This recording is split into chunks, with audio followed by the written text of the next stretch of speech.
Welcome to the E-Show with Neil Ravin. Founded in 2013, the EHL has become the college placement leader on the East Coast.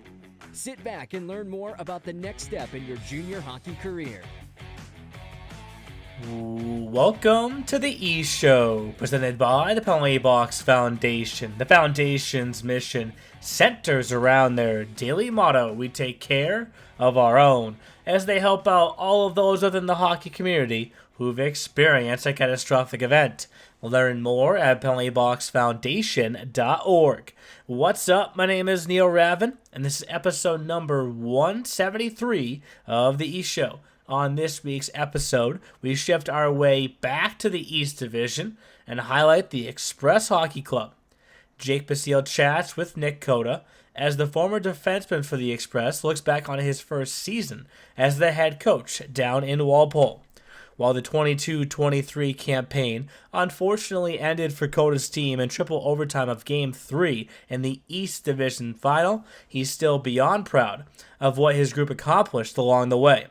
With 10 players departing for 9 different schools this fall, Cota puts extra stock in that success from this past season, as ultimately reaching the NCAA level is the goal of every junior hockey player. Hello, E-Show, and welcome into another installment of our Coach's Corner chat. Today's guest is Express Hockey Club head coach Nic Cota. Coach Cota just completed his first season behind the bench for the Express, which included a first-place finish in the East Division and double-digit NCAA commitments. A product of the league, Cota wore the C for the Walpole Express back in the EHL's inaugural season. Coach, thank you for joining us today. Thanks for having me, Jake.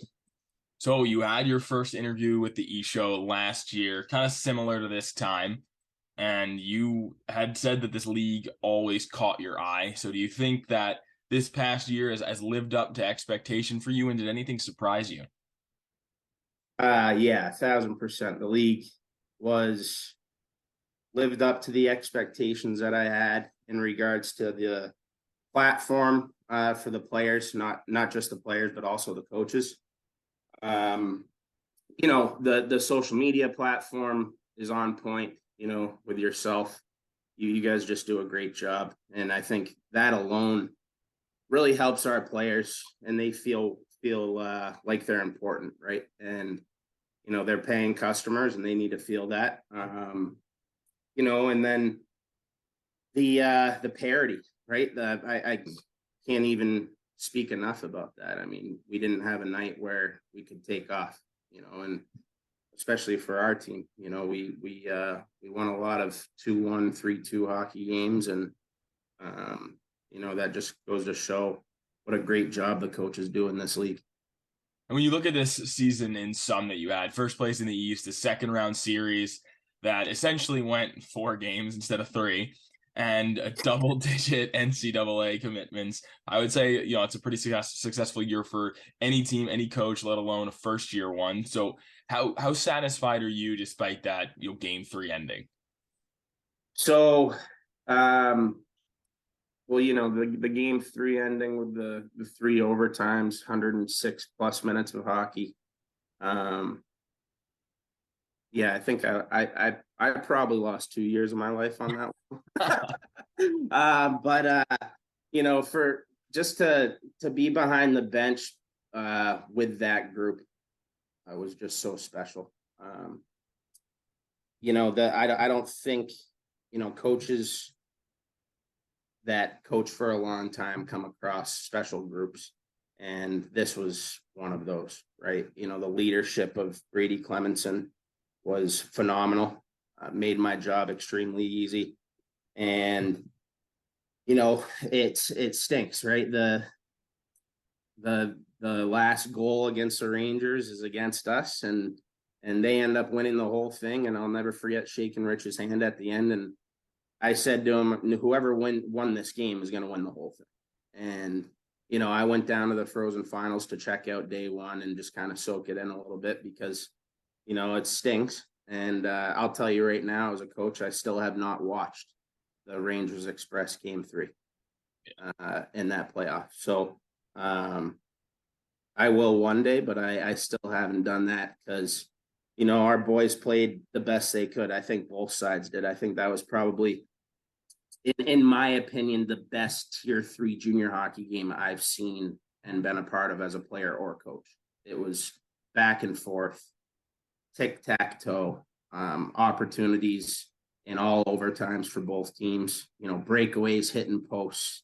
It was fun to be a part of. And yeah, it stinks. I'm proud of the group, but I mean, I measure my success, and, I learned this from Ryan Frew, but I measure my success really not based off our wins and losses. It's more of the relationships I build with my players. And, I want the call from my player that, hey, I just graduated and got my first job out of school, or, hey, coach, I'd love for you to be at my wedding. It's that type of stuff. So we had that type of group, and I'm looking forward to carrying on those relationships with those young men. Yeah, we're definitely gonna miss that Express group. They were a great group of guys, and it felt like the team, they were battled some inconsistency in the early goings of the season, really until December, when you guys swept the Newington Showcase. And you said to me after that we needed a weekend like that, or a set of games like that. So did you view that as a turning point for your team? Yeah, especially going into the break, right? You're for us, for us in the Seahawks, every other team had that week off during Thanksgiving. So for us, we were going, the last week of August all the way up until Newington Showcase without a break, right? And so that's a long time for a group of young men with a lot of testosterone, right? It's no matter how good the group is, and whether you love your coach, right? That voice can get annoying. And so, you always question where their mindset is going into that weekend, right? Like, are they ready for break before the puck drops?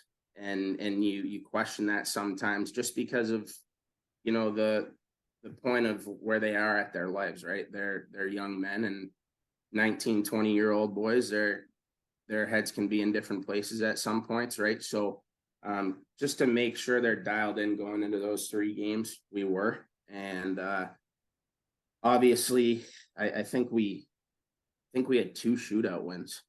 I think we had 2 shootout wins there. So to kind of scrape through there and grab those points were huge. And obviously Bosch and Gerard were great in that showcase for us. I remember talking to Bosch at that showcase, and he said how one of your frustrations with the team was that they hadn't taken a win against a top team up until that point. But right after, you guys still had 2 games left before break. If I'm remembering correctly, you guys beat the Spartans, held them to 1 goal, shut out Worcester. And then by the end of the season, you collected a win against the Avs, and then beat the Wolves, who had your number earlier in the season. So how were those validations for you, for the team, or was that something that you were just looking for personally? So to be honest with you, kind of not to go away from the question, but from the start of training camp, I looked at our group, and I said that we were going to have an opportunity to go to the Frozen Finals and play in that weekend. And I don't know if you followed the transactions much, but we didn't move anybody, right? We kept our group, and we were a 500 hockey team going into Christmas. And so when we left for break, we had plenty of opportunities to bring in new players. We did bring in Gavin Simopoulos, who I have been in conversations with for years, as he's a Maine boy. So when he was let go from Twin City, unfortunately, I'd like to say their loss on that one. Fortunate for us, but he called me right up, and we didn't have to get rid of anybody for that, right? We had space on our roster. We at that time we probably had 3 or 4 open spots. So I wasn't going to change the group at Christmas break. We all had a meeting after that 3rd game in Newington, and I looked at everybody in the eyes, and I said, if anybody wants to go, please come see me before you leave this rink, before we go on break. But otherwise, I'd like to see everybody here, come the new year, and we're going to come back and we're going to make a run for this thing. And the group in general, when they came back from Christmas break, it was it was a whole different group. Just their mentality, their drive in practice, their compete level in practice went up. It was, when we were practicing, it felt like we were in a game situation. And, our guys were fighting for their spots, especially our forward group. We had, 16 rostered forwards, I think, at the time. And, we were dressing 12 or 13. So guys were fighting for their spots, and, that was healthy for our group. And they really soaked that up. And to kind of speak about those, bigger wins you talked about,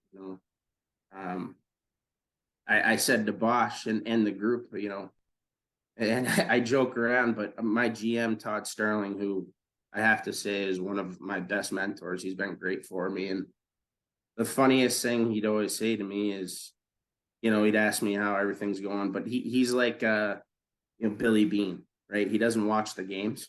Okay. But he knows how we're doing. Right. And he'd always say to me, power play stinks. You haven't beaten the Avs and you haven't beaten the Rangers. Okay. So that for me is like, that's a fire under my ass. And so,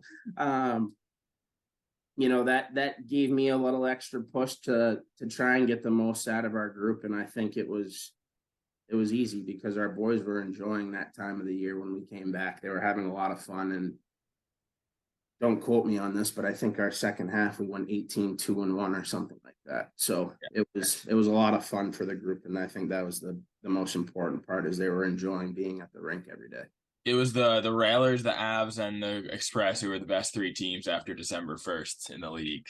So Yeah, definitely adds up. So for sure. So to go to BJR, which this question comes from your broadcaster Tyler Arago. He wanted to know, since BJR, jockeying for that first place position with them pretty much since that, December time period, and without a regular season win, how much were you guys invested in those standings? We weren't too invested in it. We were just honestly taking it day by day. They were definitely, as a coach, I was watching, but I was trying to make it where our players weren't so focused on that, because, we had an ultimate goal of winning hockey games and getting guys to college hockey. And I said to our players, if we start, tallying up those wins, those points, our individual goals will now come together, and those will be attainable. So, obviously we start getting on a little run there, and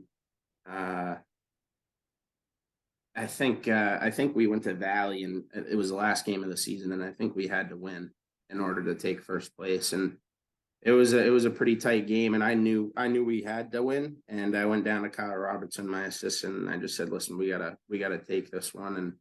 And he ended up saying something to the group.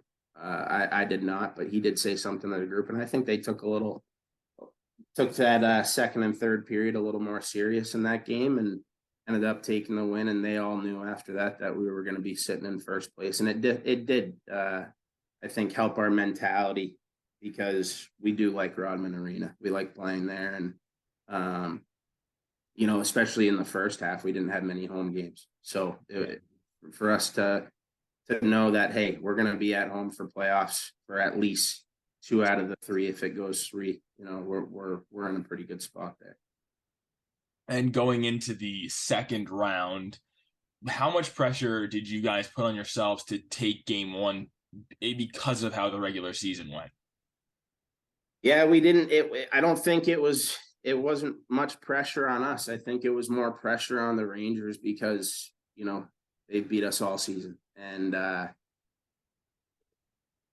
obviously it was, right. I think for any team, when you beat a team 4 times in a season, at some point, if you play each other 7 times, the other team's bound to win, especially if they're a decent hockey team. And I'd like to say we were a decent hockey team, right? So we made some minor adjustments in regards to our systems, but we played the same way the whole season.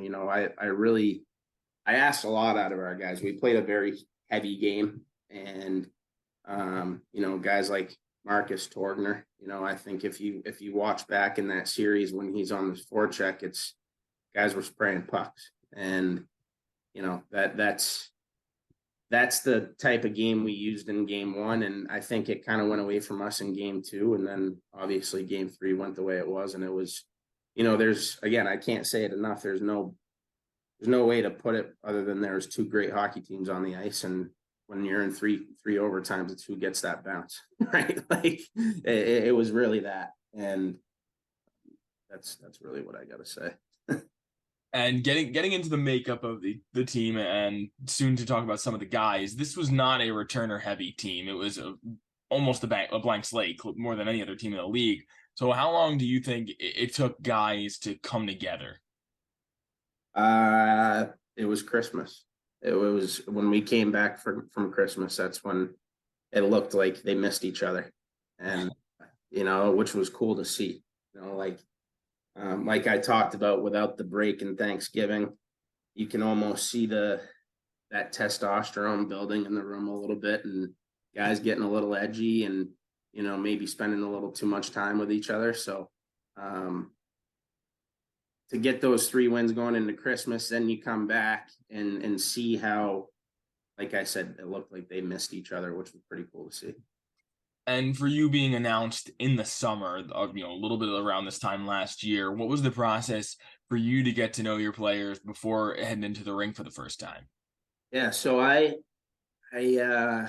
got the call from Todd and Rob on July 2nd. So I was heading up to Maine for the 4th of July to see my family, and they were looking for an answer by that Monday. So gave them the go ahead for July 5th. And once we said yes, July 5th afternoon, I got on a call with Brady Clemenson, Adam Brunner, and Jack Boschert, the 3 returners.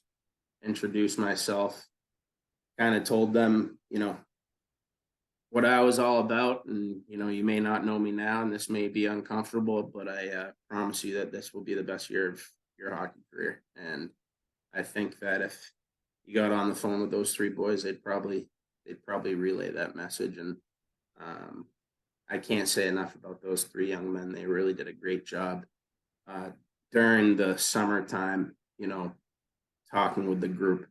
Once I got all the contact information to those boys for all the guys that were on the team, they put them in a group chat, when they're instantly talking.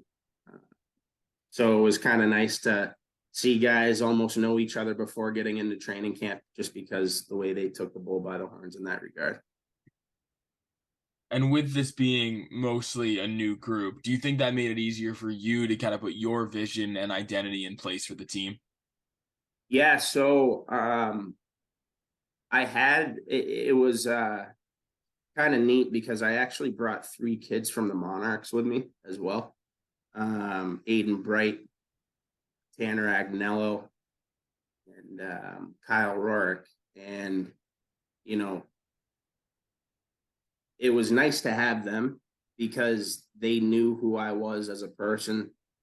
So they were able to kind of give guys ideas about, how I go about things, and our open door policy, and how I'm a player's coach, and all that stuff. And how you don't really need to walk on eggshells, all that good stuff. So just to have them really was nice, because they were able to help the group feel more comfortable right out of the gate, right? So training camp, we had individual meetings right out of the gate, just so guys could, get to know me a little bit more in person, and, kind of start off on the right foot. And like I said, having those 3 guys from my previous team at the Monarchs was a huge help in that aspect.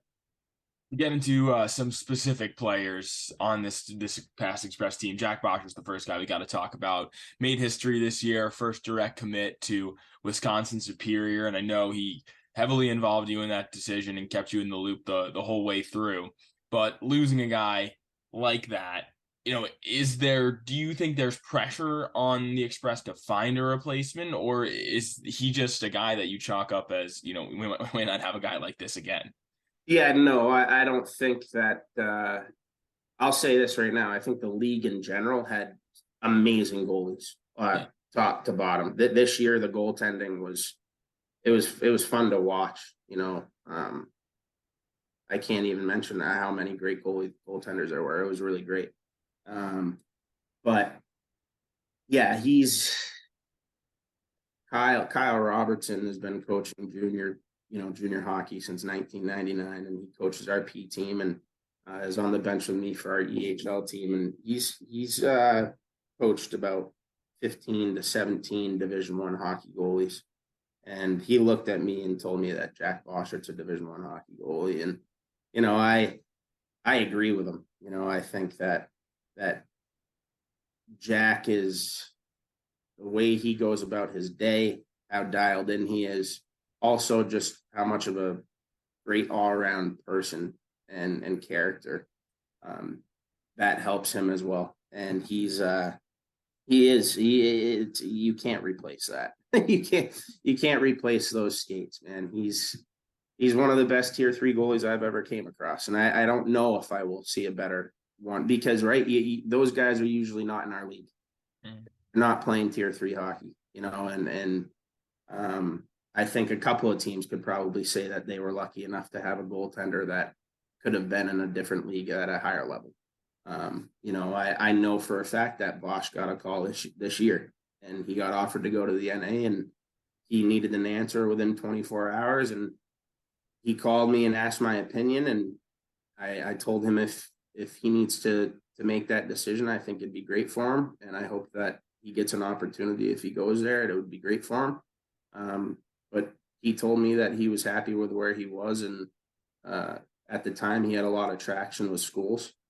So he decided to stay with the Express, which I was extremely happy about, right? But yeah, he's a kid that it's hard to replace. But us as a program, obviously we have to move on. We'll watch from a distance in his career and wish him the best of luck. But we have to find a guy that's going to come compete, right? We need a competitor. I'm not sure that we're going to find a guy that's going to be able to shut the door if our D-core is not on their game, right? Like Jack did several times. He shut the door. And to find a guy like that, you have to be very selective. And I can speak for some of the teams in the beginning of the season. If you watch the transactions, I know some teams go through 3, 4, 5 goalies, right? So I'd like to say that we're not going to do that, but we also want to bring in the right guy that can win us 30 plus games. And two guys that were top of your roster in terms of points were 203s that are now moving on to college. Ben Sauerbaugh and Marcus Torgner are tough guys to lose, obviously, but what makes them college ready despite having another technical year of eligibility for juniors? So starting with Ben, Ben's a veteran when it comes to junior hockey. I think that was his 4th full season of junior hockey. So he's ready to move on with life, and he wanted to. His goal this year was to go to college. He didn't want to age out, and so like we spoke about before our video started here is, Ben actually signed with us for this coming season. And Brian Dickinson from Brockport called me about 3 weeks ago and said that they were going to give him an offer, and I was ecstatic, right? Like of course you're missing a kid that, you had on the board for, a top 6 role, maybe a leadership role on your team. But for him and for us as a program, that's what you want for him. He's going to go play college hockey. He's ready to play college hockey. His IQ is there. His footwork is there. His work ethic, his determination. He plays a heavy game, so he'll do well in the SUNY. And for him being a New York kid, I think it's a great fit for him. And I think Rockport will be lucky to have him. So for him, we're all about it. And I think, I don't know how many, I haven't done my research, but I don't know how many 03s in the league committed, but I like that we had a couple off our team.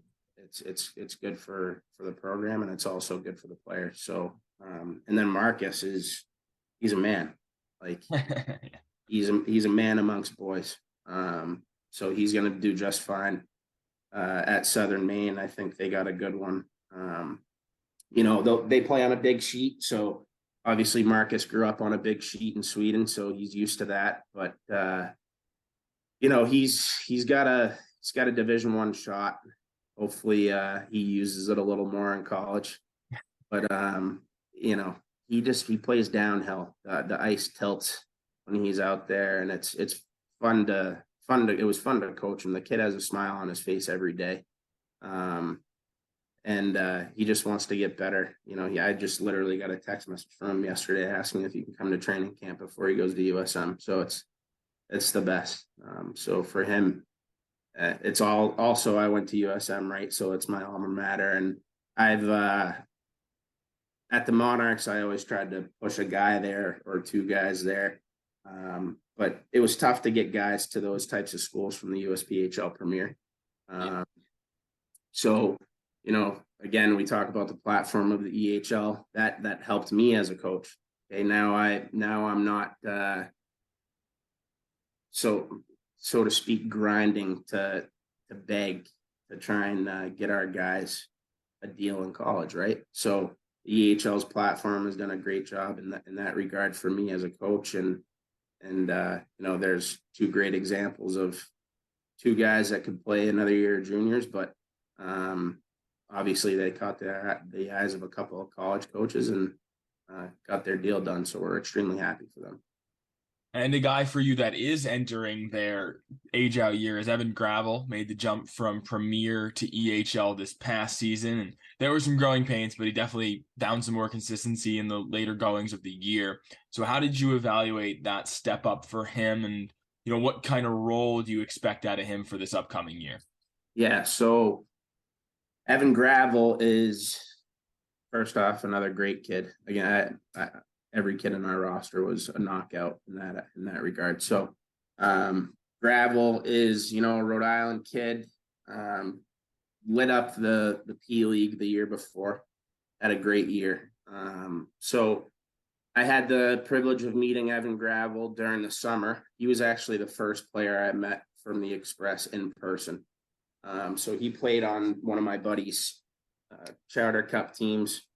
So I got to see him there and, see him fly around a little bit during the summer, and got to learn a little bit about him and how he's one of those kids that, except for this summer, because he's really enjoyed this past year and he has a goal of, playing college hockey now. And, he's one of those kids that takes some time off from hockey and then he gets on the ice and he's just out there firing on all cylinders and, looks really good. And,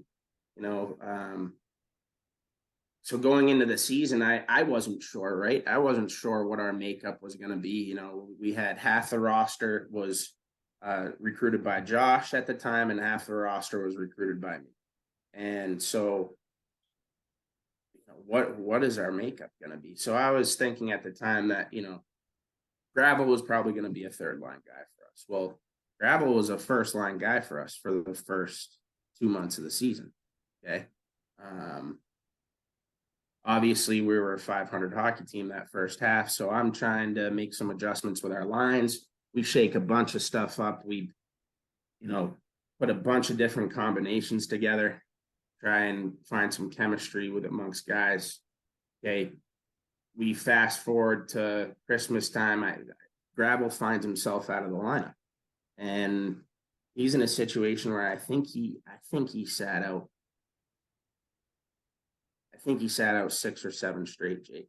And he came up to me and he goes, "Coach, what do I got to do?" I go, "You need to do something that one of your teammates in the lineup is not doing." And so at the time we had a pretty good PK, and there was an opening on the penalty kill for sure. And so when he got in the lineup the next game, it was Rhode Island, and we went down there. He actually had a hat trick. So, I said to him after the game, that's one way to shove it up my ass, right? Use my French, but like that's the way to do it, right? And I always use those examples to our players throughout the season, like, hey, you can take a kid that sat out for 7 games. He just had a hat trick. Now he's in the lineup for the next game. He blocked 4 shots on a PK, and he didn't come out of the lineup the rest of the way. And so he found himself in a 4th line center role and did a great job. He was on our top PK unit. And he was in the lineup, the remaining of the season. He was in every playoff game, and he was a big asset for us. So to kind of come back to your question as to what I expect out of him for this coming season, I expect him to have a big year. I expect all of our returners to have big years, and I think they expect that too.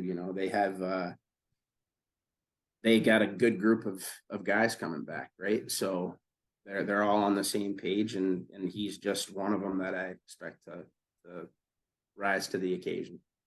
Yeah, and even more guys this upcoming season expected to make that jump from P to E. Ori Siegel, Hudson Perry, Jonah Bird, and Ben Douglas are all going to be EHL guys this year. So, what do you look for in premier players to illustrate to you that they're ready for that next step?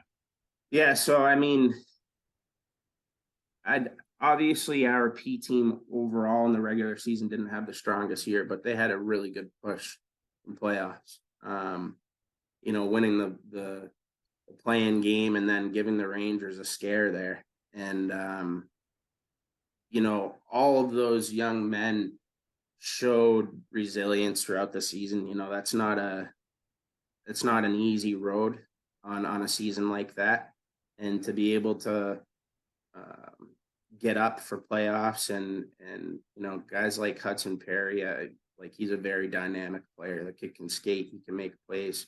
And, all of these guys, right? All 4 of these guys came out to practice with us in the second half of the season towards playoffs. And, when those guys are making plays out in practice with us, that's a good sign, right? If they're making plays at the end of their season consistently in a practice where we're at pretty much the top of our game right now, we're in our prime of the season.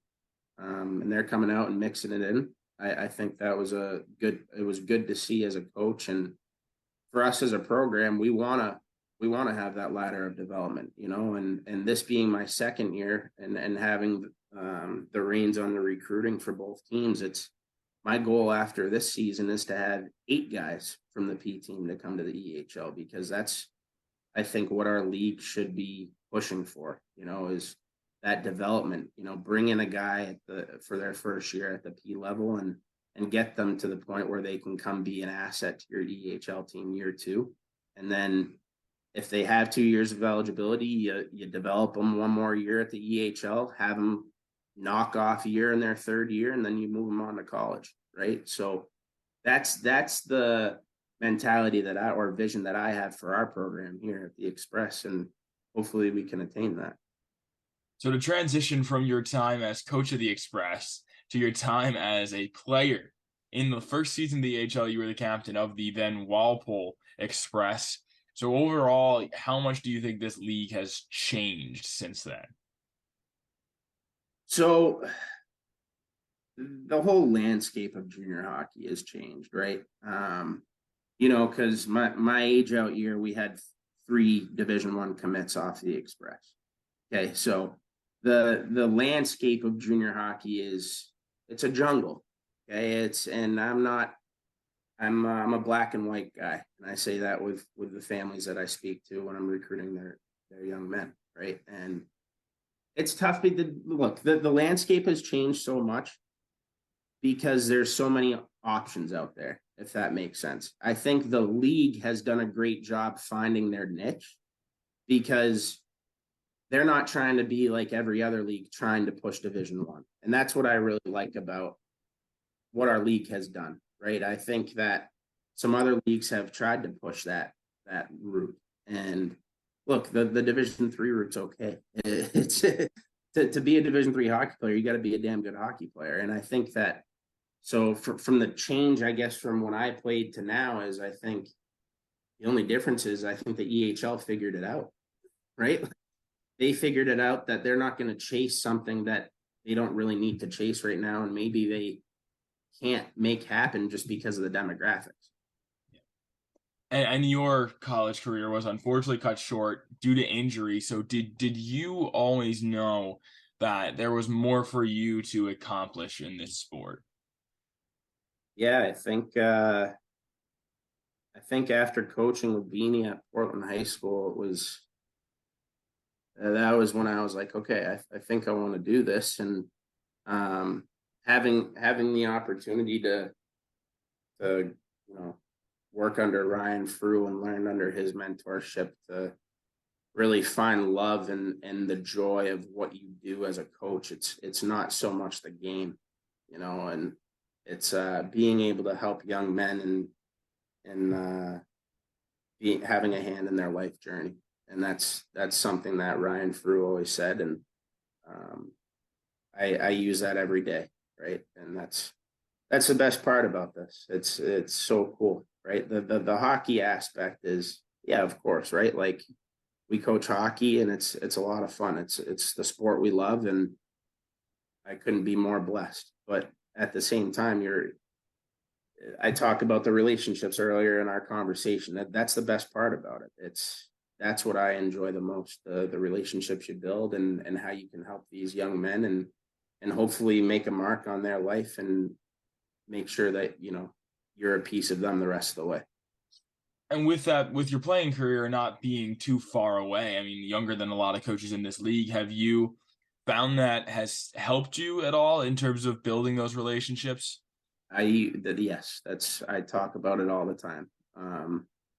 Very fortunate to be not too far removed from the playing aspect. And I do use that to my benefit because, I turned 30 this coming August, right? So it's, some of these kids are 9 years younger than me, and so I was just on that side, and to be able to kind of mentor them, with, maybe my own experience, right? Like my mistakes or my gains or whatever those may be, and use my path, with possibly my injury, right on there, giving them the look of, hey, when you make this college decision, you got to make sure that it's a place that hockey's not in the conversation, that's where you want to be. Because, unfortunately I had that injury, and, nobody signs up to be cut short, if that makes sense. Right. But, you tomorrow's not promised, that the game's not promised. So to make sure our guys realize how fortunate they are to step on the ice every day is a big part for me. And your first big break, so to speak, was a little bit after college. We talked about this before we were on the air, was an opportunity with the Florida Panthers. So can you just talk about that experience a little bit and whether that was, kind of a pinch me thing? Yeah, that was awesome. So John Lansbury had made a post on social media about a job opening with the Florida Panthers. And at the time, he was working with the Panthers and he was doing skill stuff for the AHL team up in Springfield, Mass. So I gave him a call and I go, hey, shot in the dark, what do you think about me throwing in my hat for this job? And he goes, yeah, just throw in your application. I'll make a call. And also at the time, our family friend Jack Capuano was hired to be the associate head coach at the Florida Panthers. So I gave him a call as well. And Lansky gave me a call literally 2 days later and said, expect a call from the Panthers, have you go down for an interview. So flew me down and had a great, day or two. It felt like I was a pro. They put me up in a hotel on a golf course and really took care of me. It was a very humbling, neat experience, and ended up leaving there with a job offer and came back up to Bangor, Maine in my parents' house and packed my Chevy Cruze and drove straight shot from Bangor, Maine to Parkland, Florida. So, but to have that experience down there and to meet so many people of that caliber and build those relationships and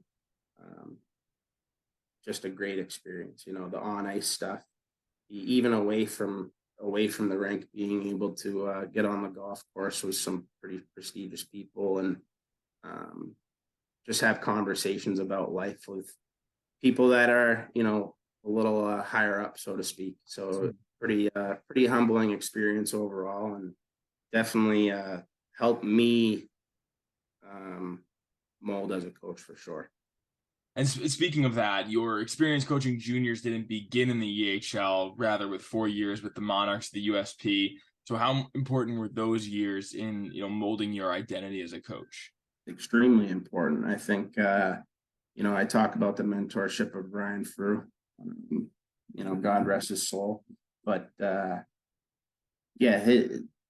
being able to go into a program where there's a footprint, right? The Monarchs name and brand was so strong. Okay. And for me to walk into a situation like that was great for me as a new coach, fresh coach. To have that brand behind me was huge. I worked under Matt Morrow for a year. I coached our elite team, the junior B team, my first season, and then Matt Morrow left year 2 and I took over the premier team halfway through, and coached the next 3 years of the premier team. And I think the being on the tuition free side of things too, I got to learn kind of how to work that side of the coin too, because I wasn't taking the tuition free guys. I was taking the guys that maybe weren't making that top team, and being able to give families and players hope that it's still going to be a good opportunity at that level. It was good to learn that, and that it wasn't easy to start, that's for sure. But I think when it comes to my recruiting now, it helps for the EHL, because it's, hey, we are the top team in the EHL, and we talked about the development here. Okay, it was hard for me to get a premier guy to the NCDC. It was. Well, we want to try and make sure that we're getting our P guys to the EHL, and so those are some things that I learned there that I want to try and bring to the EHL with the Express, at least. And finally, to throw it back to your last year's E-Show interview, you and Neil talked about how it was full circle for you, and you needed to pinch yourself. So how long did it take for it to sink in that you were able to go back to your roots? Honestly, Jake, it didn't really hit until after we lost in the Rangers game 3. Like, it was, the season flew by. And with my accommodations right now, I live in New Hampshire, so I was kind of robotic once you get through the point of the season where you're, doing 3 hours of windshield time a day, and just, going to the rinks in the morning, running your practice, whiteboard sessions, films, workouts, yoga, all that stuff that we do. I didn't really have time to think about it too much. And then, boom, it all came to an end. And, you see some of the guys laying on the ice, and I shook Rich's hand, looked at our guys, and then I kind of looked up at all the banners that we have. And, I said to myself, hey, we accomplished something this year. We didn't win it all, but we are putting a new banner up there for the division of regular season, which is good. And we put a lot of guys into college. So at that time, I was like, holy crap. I was just in this spot 10 years ago, and now I'm on the other side, and I just had an awesome group to do it with first year, and it'll be memorable for sure. So, well, Coach, we're looking forward to seeing this next group, and obviously we, like you, can't wait to get the season started. So thank you very much for your time today. Looking forward to it, man. Thanks for having me, Jake. Thanks for listening to the E-Show. Learn more at easternhockeyleague.org and follow us on Facebook, Twitter, Instagram, and YouTube. Also, be sure to subscribe and get notified when next week's podcast is released.